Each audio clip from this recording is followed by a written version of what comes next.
Financiamento da educação. Como utilizar o Fundeb.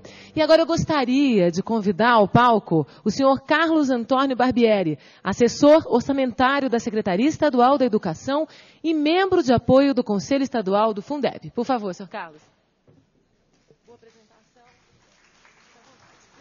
Qualquer coisa, se quiser usar o púlpito, o microfone sem fio.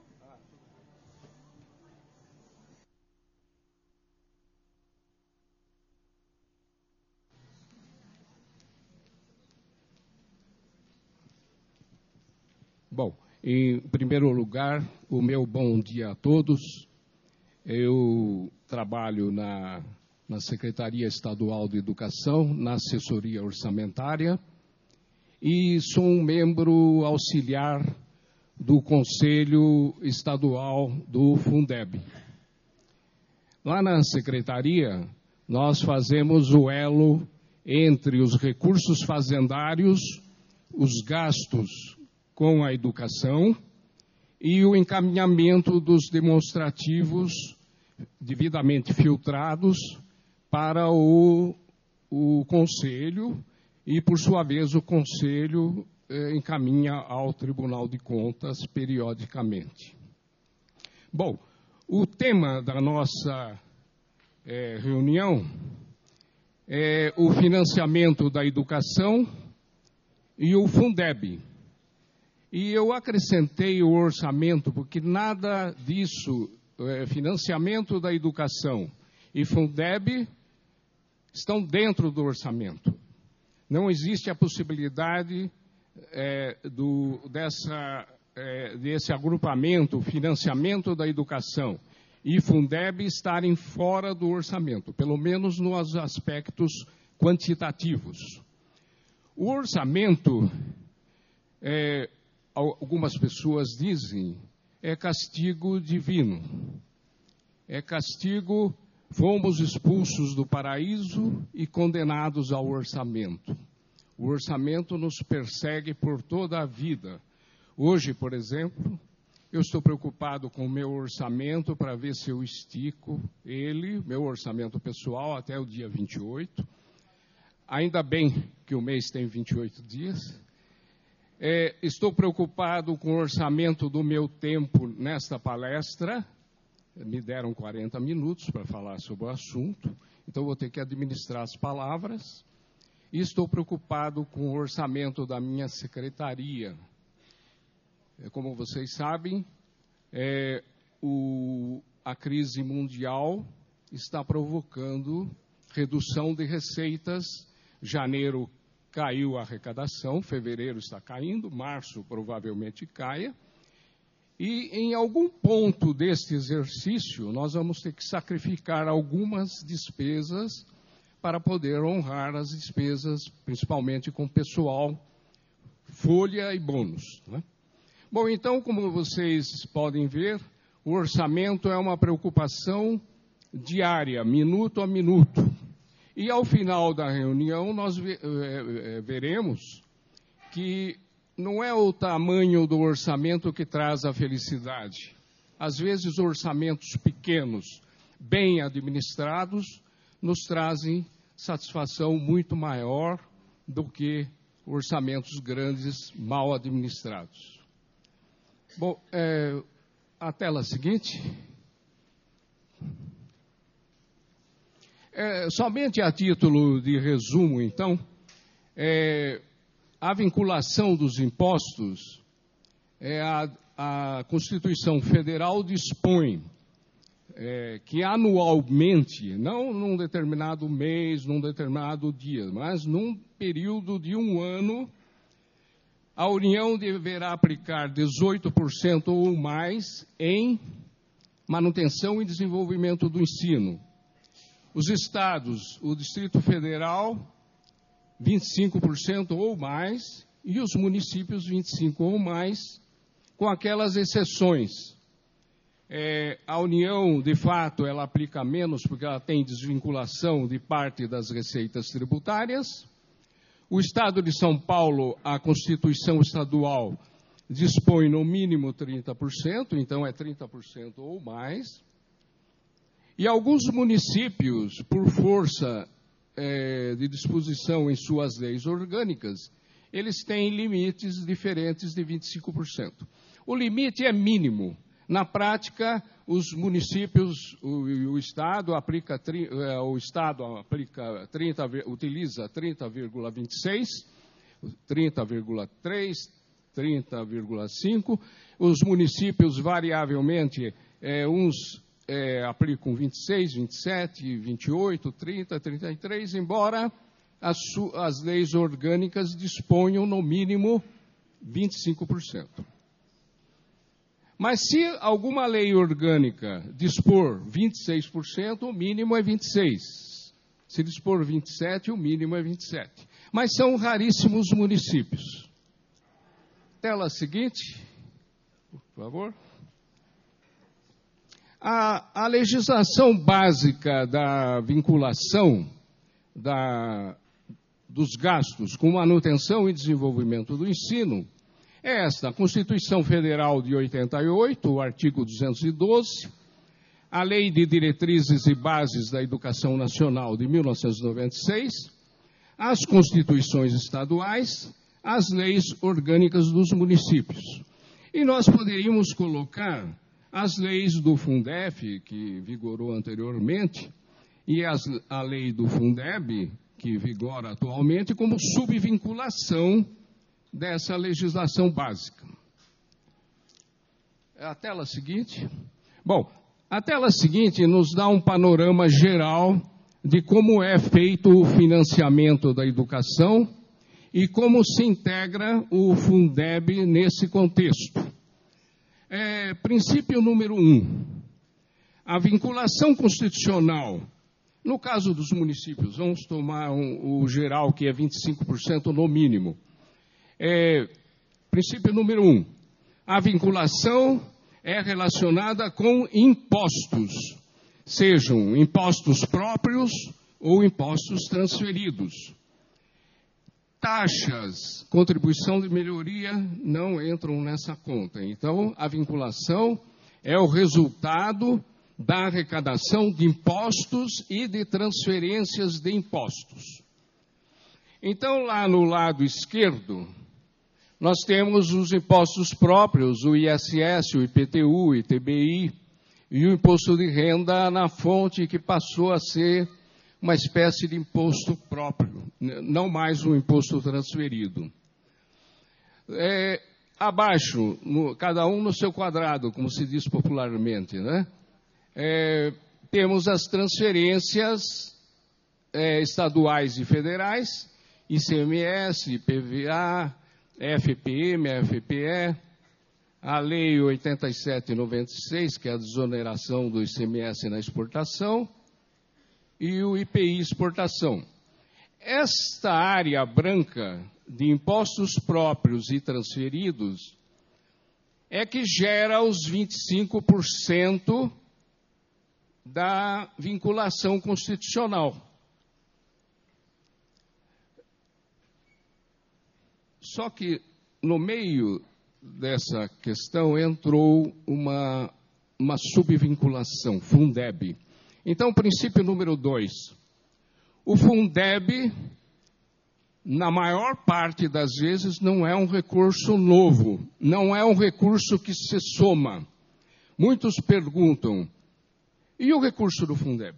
Às vezes, ele é o mesmo, quer dizer, na maior parte das vezes, ele é o mesmo recurso dos 25%.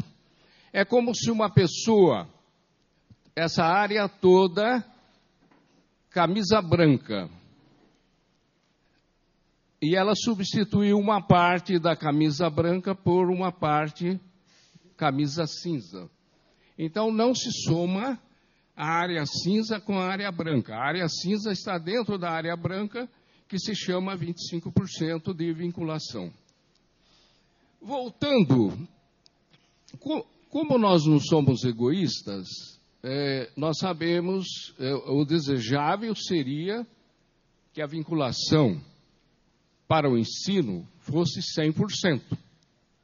Mas isso não é razoável. Nós não somos egoístas, sabemos que o prefeito tem outras funções de governo para atender. Então, se ele atende 25% para a educação, os outros 75% dos impostos, mais taxas, mais contribuição de melhoria, mais outras receitas, atendem às outras funções de governo, transporte, habitação, saúde e assim por diante. Então, qual é o sentido da vinculação dos 25%? O esforço de legisladores e educadores fez constar na Constituição uma vinculação de 25%. Isso atenua, em parte, significa o seguinte: se o boi é gordo, nós tiramos 25% dele. Se o boi é magro, tiramos também 25%. Então, a fatia relativa, ela é estável. Se a receita deu 100, nós retiramos 25%. Se a receita deu 50, retiramos 25% para a educação. Essa relação, como eu disse anteriormente, ela não se ajusta no dia a dia nem mensalmente, ela se ajusta para o período de 1 ano. Bom, continuando ainda, voltando à questão do financiamento da educação. O mais vigoroso recurso é esse que provém dos impostos próprios e transferidos. Em menor escala, recurso do financiamento da educação vem o salário educação, a QESE. Nos casos em que o município ganha na relação entre a ida do dinheiro ao Fundeb e a volta, quando ele tem ganho, ele também é um recurso que financia a educação. Só que esses recursos aqui embaixo, eles são extralimite dos 25%. O 25% está amarrado aqui em cima. Então, esses outros recursos que financiam a educação, que são salário educação, ganho do Fundeb, empréstimos destinados ao ensino, convênios, todos eles estão aqui configurados como extralimite. Tanto o recurso vinculado, esses 25% desses impostos que não entram no Fundeb, quanto esta área que está subvinculada ao Fundeb, como a diferença, porque aqui como o Fundeb em 2009 é 20%, existe uma diferença de 5% ainda. Então, toda essa área está amarrada com os gastos mínimos com a manutenção e desenvolvimento do ensino. No caso do município, ensino infantil, creche mais pré e ensino fundamental. Se o município utilizar recursos para o atendimento do ensino médio, ensino universitário, tudo isso não pode entrar nessa conta dos 25%. Tem que ser extralimite e, assim mesmo, se o município atender com eficiência a área de prioridade dele, que é o ensino infantil mais o fundamental. Então, nesta área extralimite, nós utilizamos também o artigo 70 e o 71. O artigo 70 diz o que nós podemos considerar MDE e o 71 o que não podemos. Então, aqui, em toda esta área aqui, temos que cumprir o artigo 70 e 71 da LDB. No caso do salário educação, tem algumas exceções. Em princípio, gastos com manutenção e desenvolvimento do ensino. Existe uma proibição expressa, que é utilizar salário e educação para a folha de pessoal. Não pode. Uma exceção é que os gêneros alimentícios que são proibidos neste rol de gastos, eles são possibilitados com o salário e educação, porque na Constituição, interpretando a Constituição, o artigo 70 e o 71, eles estão vinculados aos recursos provenientes dos impostos e transferências de impostos. O salário e educação, ele é uma contribuição social, não é imposto. Então, existe uma interpretação que os gastos com gêneros alimentícios podem ser utilizados com o salário e educação. No restante o ganho do Fundeb, os empréstimos, convênios, doações para a educação, também segue o rigor, gastos com MDE, artigos 70 e 71 da LDB. Eu havia me esquecido de dizer o seguinte, que com o Fundeb, além do imposto próprio e transferido, os seus filhotes também entram na conta. Agora mais do que nunca, porque foi incluída a dívida ativa, ou seja, aqueles devedores que nos anos anteriores não pagaram os seus impostos e que foram inscritos na dívida ativa, quando eles pagam, 20% do que eles pagam vai para o fundo do Fundeb. Assim como juros, atualizações monetárias, multas. Então, este quadro aqui, eu tentei colocar cada um no seu quadradinho, né? Inserindo o Fundeb no contexto e tentando esgotar, em resumo, né, como é feito, quais são os recursos do financiamento da educação. Muitas pessoas fazem confusão. Não é financiamento no sentido bancário, é financiamento no sentido de vinculação. Então, em resumo, o mais vigoroso componente do financiamento da educação é realmente aquele que provém dos impostos e transferências de impostos. Em segundo lugar, geralmente, vem o resultado do salário e educação, e depois as outras fontes são residuais. Também é importante dizer que o orçamento, ele é o mais poderoso instrumento de redistribuição de renda. É por isso que o orçamento existe. O orçamento, neste ambiente de impostos e transferências de impostos, onde existe a liberdade de empreender, de construir, de possuir e de trabalhar, existe a responsabilidade de canalizar impostos.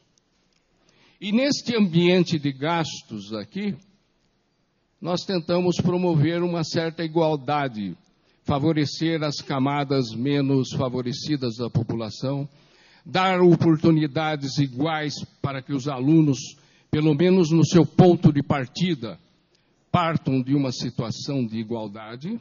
Eles vão ser desiguais, isso não há dúvida, mas a oportunidade de serem melhores é dada nesse ponto de partida.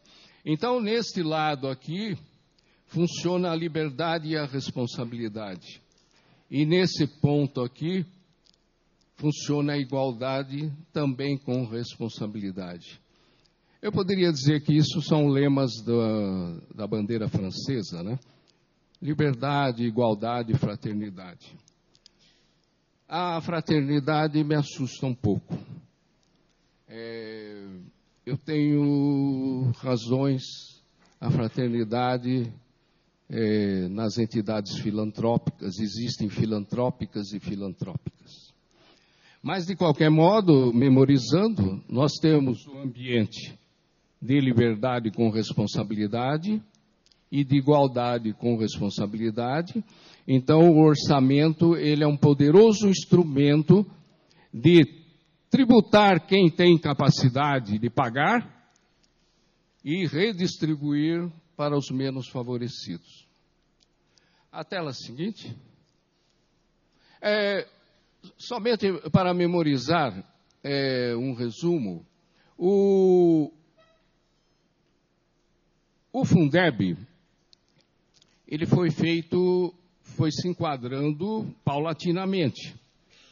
Ele começou com uma contribuição, por exemplo, do ICMS 16,66, no ano seguinte 18, não sei tanto, e agora vamos para a facilidade, já que no ano de 2009 ele é pleno, é 20%, atingiu o máximo 20%, nós vemos nesse quadro que o governo estadual, quando ele arrecada o ICMS, ele fica com 75% do ICMS e transfere 25% para os municípios.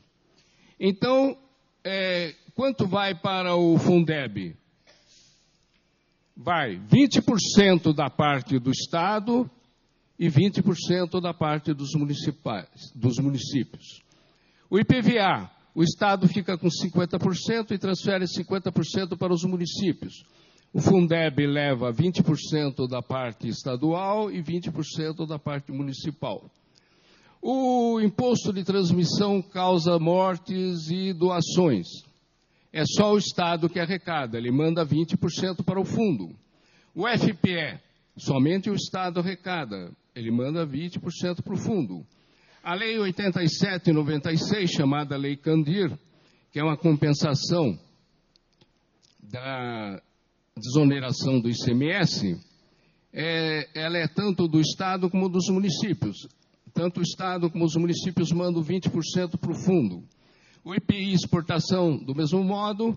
O FPM é somente dos municípios, eles contribuem com 20% para o fundo. E o ITR é um imposto que vem via União, ela distribui 50% para os municípios, e os municípios transferem 20% de 50% para o Fundeb. Além disso, lembrando mais uma vez, em cima de tudo isso incidem a cobrança da dívida ativa, as multas e juros correspondentes. A tela seguinte. Difícil. Isso aqui é uma portaria do MEC, que todo ano existe uma comissão do próprio MEC, FNDE, e de municípios, e representação de municípios e de estados, que atribuem pesos aos diversos segmentos de ensino.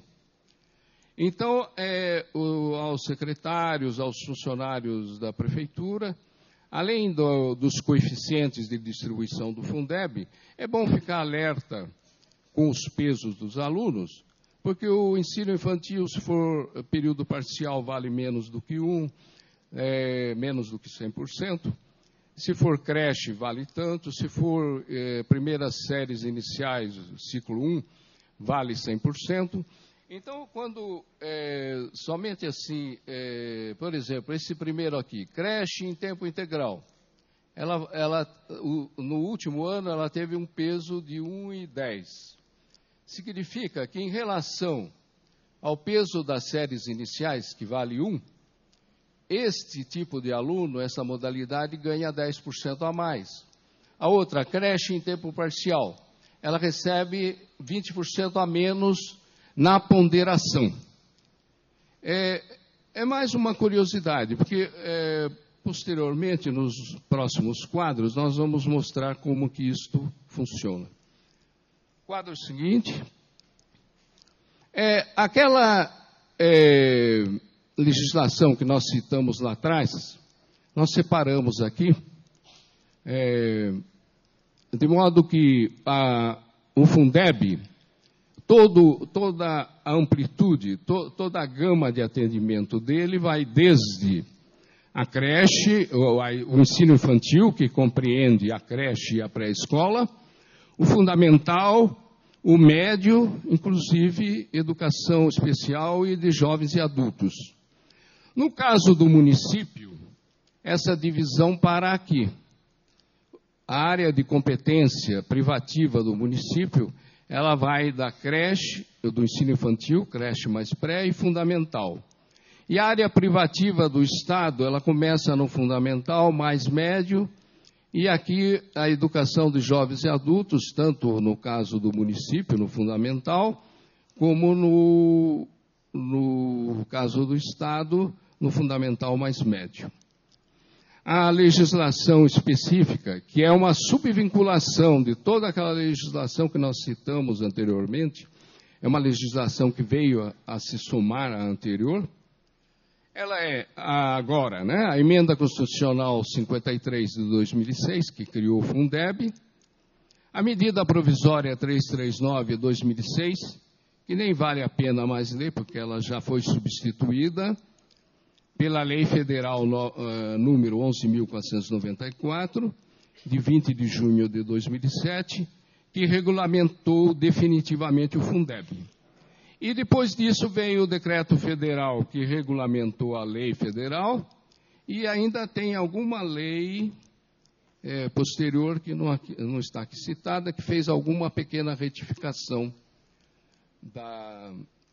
do decreto anterior. Tela seguinte. Aqui está difícil de ler, né? Mas fizemos a seguinte, colocamos 3 situações de municípios. Situação A, B e C. O município contribuindo para o Fundeb, o primeiro município 100, o segundo 100 e o terceiro 100. E com retornos diferentes. O primeiro município retornou somente 80, ele teve uma perda de 20. No segundo município retornou 100, empatou, ele não teve perda nem ganho. E o terceiro município teve um ganho de 30. Depois, agora verificando sob o ponto de vista das fontes. O primeiro município teve um retorno de 80 e ele, como os recursos são colocados à disposição do secretário da Educação, enquanto ele não utiliza os recursos, ele deixa rendendo no banco. Então, fizemos um exemplo que o primeiro município rende 1, então ele tem um total de fontes 81 e ele tem que gastar 81 na vinculação do Fundeb.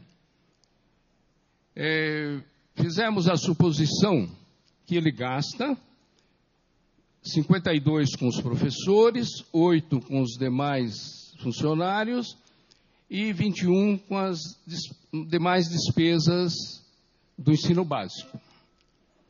Depois, pegamos a folha dos professores, 52, comparamos com o retorno total do Fundeb e chegamos à conclusão que ele aplicou 64,20. Então, um lembrete. É importante que os técnicos da Secretaria das Finanças, da Educação, o secretário, todos eles estejam preocupados com essa continha. Por quê? Esse município que atingiu 64,20, a lei do Fundeb diz que ele não pode gastar menos do que 60% do retorno do Fundeb. Ele gastou 64,20, sob o ponto de vista da legislação, ele está enquadrado. Ele não precisa aumentar, conceder bônus, mas ele pode. Essa questão, 60% é o mínimo, não se fala em nenhum lugar de máximo. Então, aqui o prefeito deve? Não, mas ele pode. No caso seguinte, nós fizemos a mesma conta e o comprometimento com a folha do magistério foi 58 alguma coisa. Então ele ficou abaixo, ele vai ter que suprir essa diferença. ele pode suprir tanto essa diferença como colocar mais do que 60%. No caso, como a margem aqui está pequena, ele pode suprir essa margem com um pequeno bônus. No caso terceiro, a margem está muito grande. Então tem que ser feita uma análise de contexto para verificar se essa distância ela é crônica ou aguda. Se for crônica, ela vem se arrastando durante muito tempo. Isso revela que o município não tem uma boa política salarial, porque ele vai ter que ajustar essa diferença. Ao invés de dar um bônus muito grande, dosar, calibrar, reajuste com concessão de bônus. Um complicador dessa questão é que era a intenção no governo do Estado, e também, eu acredito, de muitos municípios, que conceder uma espécie de bônus incentivo ao desempenho. Não aquele bônus tradicional, que é o bônus que é dado aos professores que não faltam, que são disciplinados. Não, algo além. Um bônus que seja um prêmio ao desempenho. Com a introdução do mínimo, do piso salarial 950, esta relação aqui, ela vai ficar, tende, né, a ficar muito acima de 60%.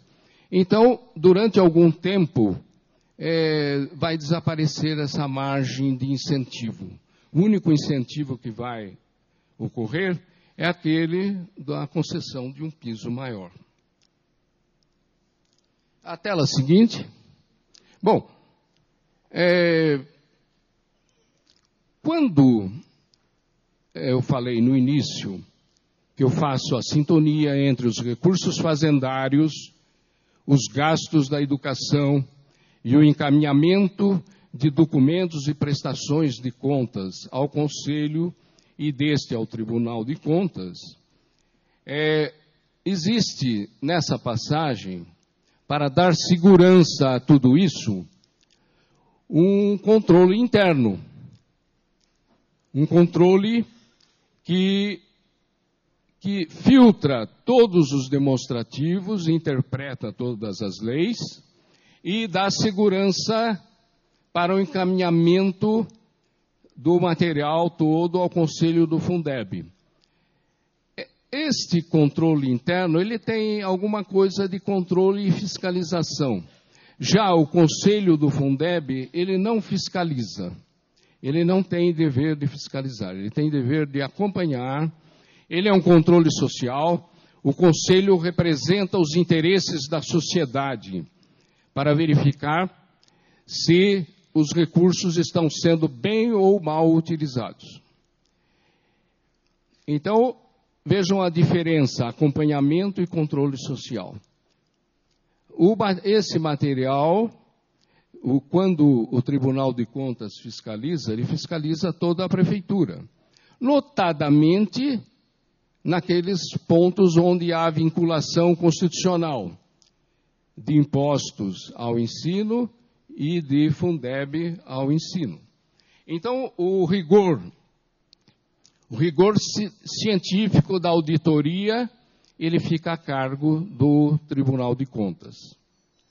Do outro lado, qualquer cidadão pode interpelar o Conselho do Fundeb e pedir orientação quanto ao uso adequado dos recursos.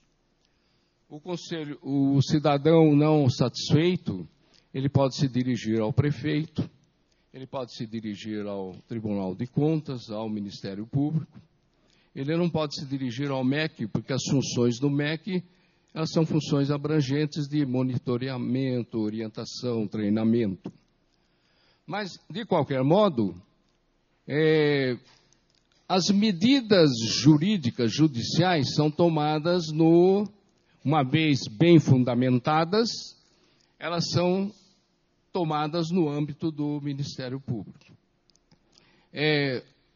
Aos secretários da Educação, né, muito importante, o não cumprimento das disposições do Fundeb, da vinculação do 25%, ele acarreta penalidade. Então, os secretários, funcionários encarregados têm que estar muito alerta quanto ao cumprimento de todas as disposições do Fundeb e da vinculação do artigo 212 da Constituição Federal. Tela seguinte. Bom, essa tela aqui, nós criamos, ela é uma folha só, e para efeito de apresentação, ela está partida, né?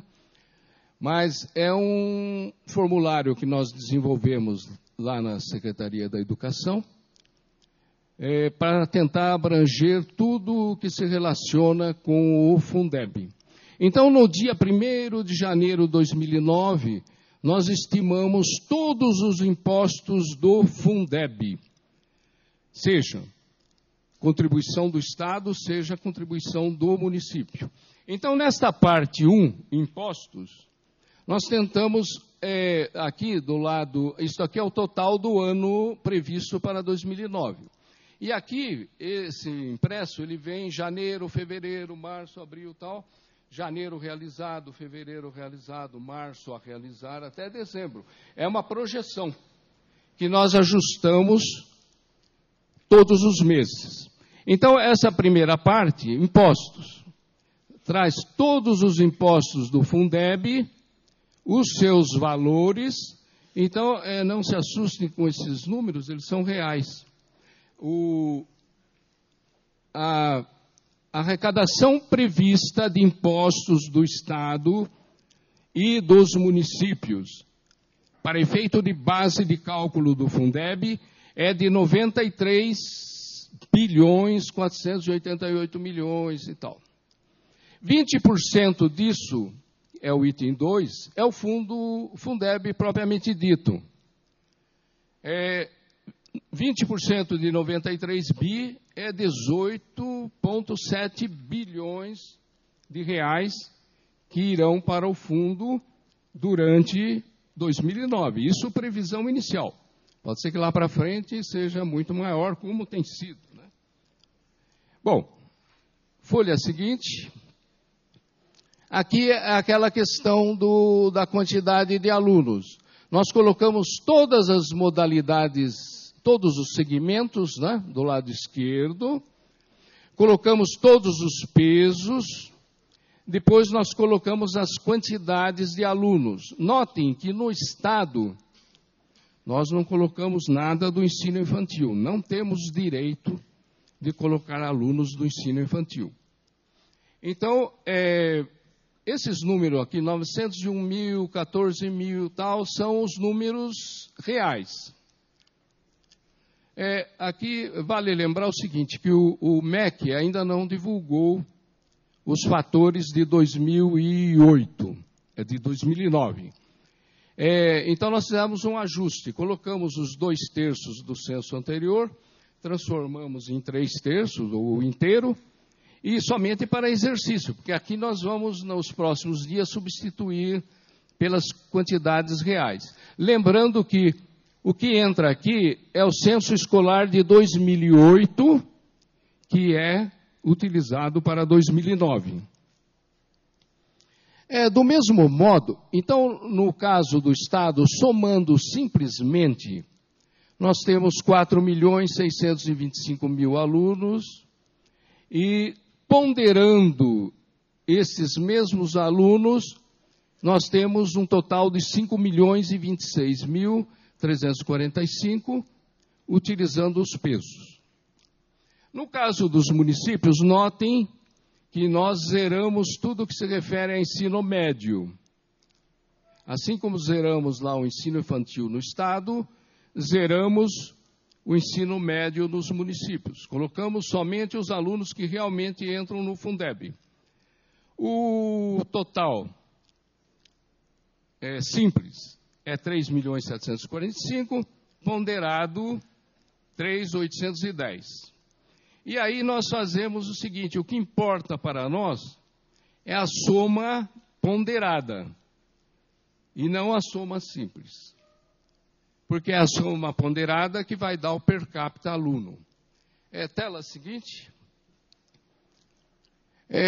Vejam que, utilizando essa ponderação, nós chegamos a um coeficiente de participação do Estado de 56,87% no resultado do fundo.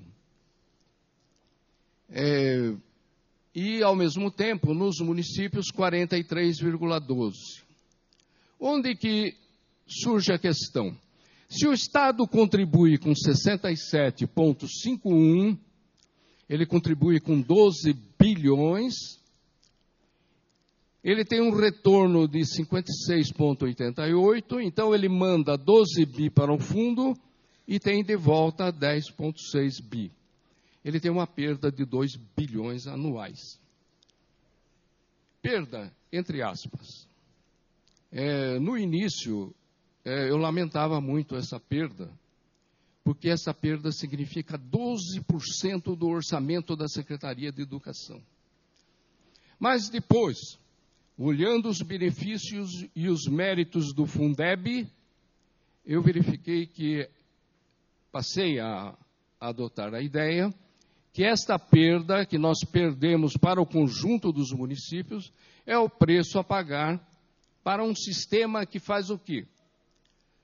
Esse sistema, quando eu divido o valor do fundo pelo número de alunos ponderados totais, eu tenho um per capita de 215 e tanto. Aí é que está o grande pulo do gato do Fundeb e anteriormente do Fundef. O aluno, seja da rede estadual, seja da rede federal, seja de uma cidade pequena, pobre, seja de uma cidade grande, rica, ele tem o mesmo valor. E esse mesmo valor levou a equalizar, porque dentro de cada per capita desse tem no mínimo 60% do salário do professor, daqueles que estão relacionados, que são os professores ativos do magistério. Então, este valor per capita aluno ano, igual para todos, ele é diferenciado de acordo com o segmento, mas esse tipo de aluno, ele é igual em qualquer município, esse tipo de aluno é igual em qualquer município. Então, esta equalização levou a grande finalidade do Fundeb, que era equalizar, fazer uma convergência dos salários. Porque antes do Fundef e do Fundeb, a disparidade de salários era muito grande. Então, há uma tendência à convergência dos salários dentro do Estado. Esqueci de dizer o seguinte, que cada Estado tem o seu fundo. O fundo do Estado de São Paulo não se mistura com nenhum outro fundo. Cada fundo é independente. Então, dentro do Estado de São Paulo, há essa convergência. Além disso,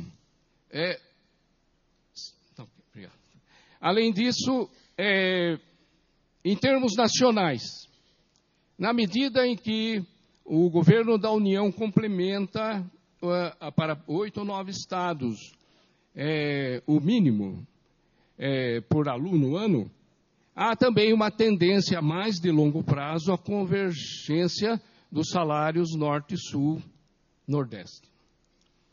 O próximo quadro. Não.